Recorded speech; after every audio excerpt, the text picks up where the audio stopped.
medicaments, els fàrmacs, en tant que alteren funcions nostres de l'organisme, ens poden produir alguna alteració, algun símptoma o alguna malaltia.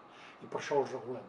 Però l'homeopatia, si no pensem que hi hagi res actiu allà dintre d'aquell remei, quina necessitat té de regular?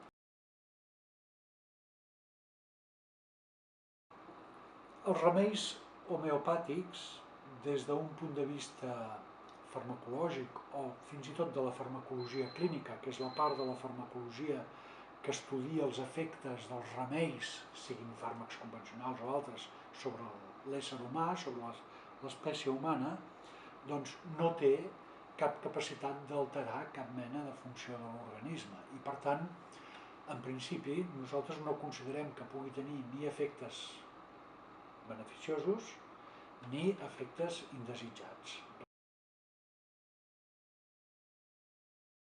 És a dir, la regulació es presenta com un nou mecanisme de mercat que presenten les autoritats sanitàries com si fossin per defensar el consumidor i defensar-nos com a ciutadans, però que en realitat a la llarga el que tindrà és que afavorirà més amb uns fabricants de remeis homeopàtics que els altres.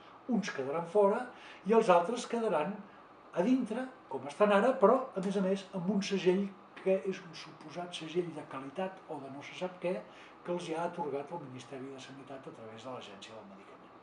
Un absurd.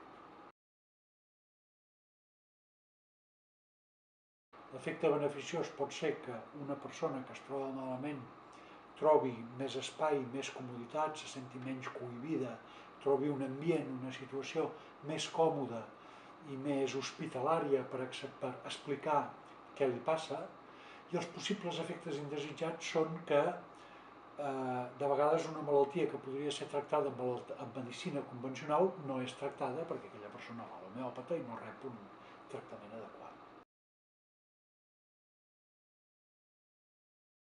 I què vol dir ser eficaç? Ser eficaç per un remei farmacològic o del tipus que sigui és tenir capacitat per modificar favorablement el curs de la malaltia o el símptoma que tu vols tractar. Si l'homeopatia no té proves d'eficàcia per millorar la malaltia que es pretén tractar, llavors és poc lògic pensar que això hagi de ser finançat amb fons públics quan podem utilitzar els recursos públics per a altres coses que sí que són eficaces.